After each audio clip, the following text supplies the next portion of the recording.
हरे कृष्णा। आप सभी का माघ मास महात्म्य में स्वागत है।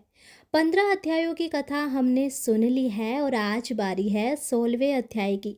तो आप ध्यान पूर्वक आज की कथा सुने और भगवान की असीम कृपा प्राप्त करें।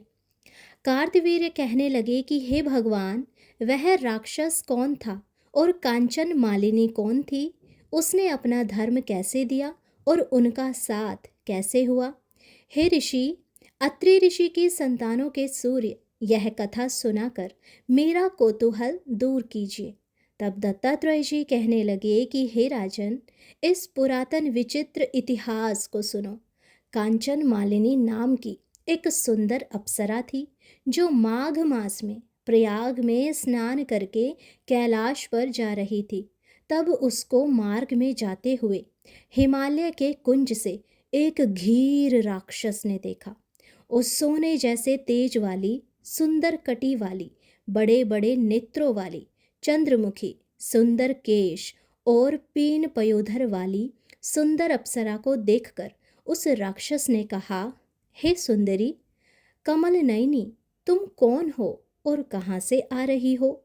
तुम्हारे वस्त्र और वेणी भीगी हुई क्यों हैं? तुम आकाश मार्ग से कहाँ जाती हो और किस पुण्य के प्रताप से तुम्हारा शरीर ऐसा तेजस्वी और रूप ऐसा मनोहर है?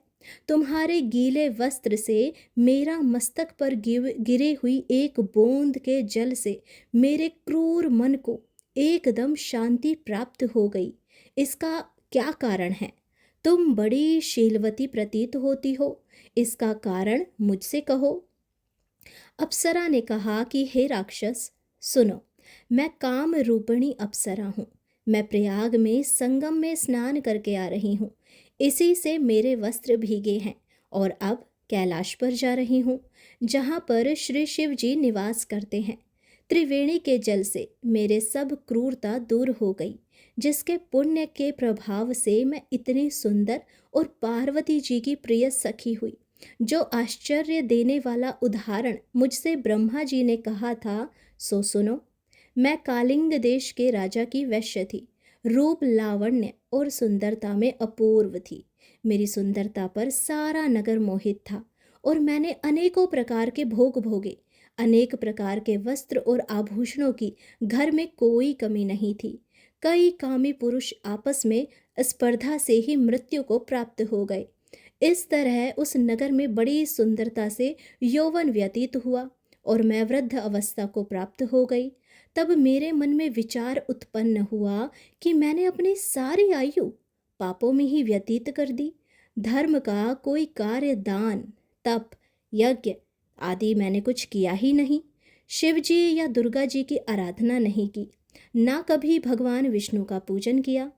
इस प्रकार अशांत चित्त से मैंने एक ब्राह्मण की शरण ली जो वेदों का ज्ञाता और ब्रह्मनिष्ठ था। मैंने उनसे पूछा कि मेरा उद्धार किस प्रकार हो सकता है। महाराज, साधु सज्जन अच्छे और बुरे सभी पर दया करते हैं, इसीलिए मुझ दीन पर भी कृपा करके मुझ कीचड़ में डूबी हुई को पकड़कर उबारिए।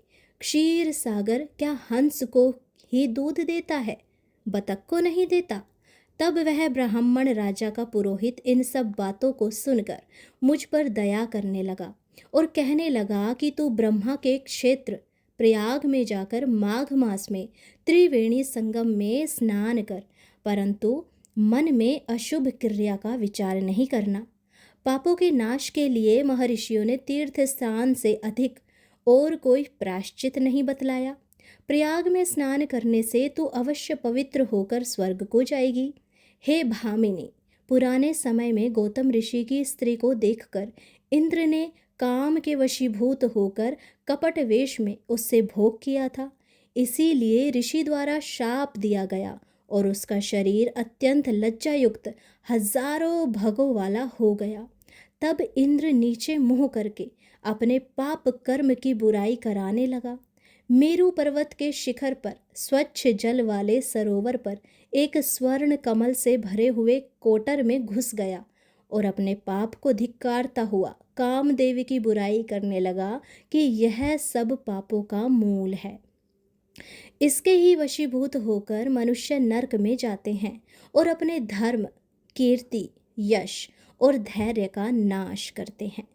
इंद्र ऐसा सोच रहा था कि इंद्र के बिना सारा देवलोक शोभाहीन हो गया।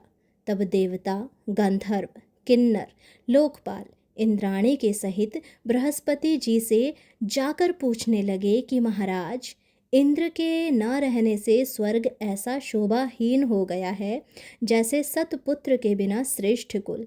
इसीलिए स्वर्ग की शोभा के लिए कोई क्रिया सोचिए। इस विषय में देर नहीं लगानी चाहिए।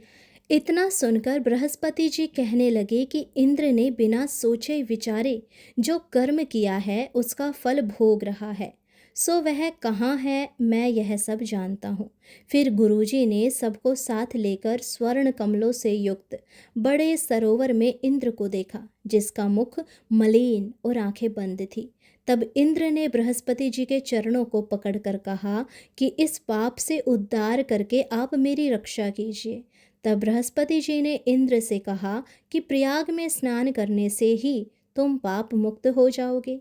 तब इंद्र सहित सबने ही प्रयाग में जाकर संगम में स्नान किया और त्रिवेणी स्नान से इंद्र पाप मुक्त हो गए।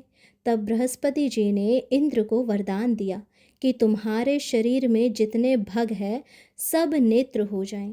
तब इंद्र ब्राह्मण के वर से 1000 नेत्रों से ऐसा सुशोभित हुआ जैसे मानसरोवर में कमल शोभामायान होता है।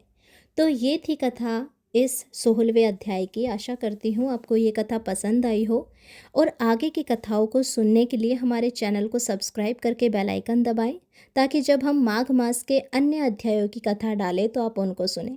अब माघ मास में केवल कुछ ही दिन शेष रह गए हैं। आप नियमित रूप से इन कथाओं को सुनें और भगवान की असीम कृपा प्राप्त करें। राधे राधे, हरे कृष्णा।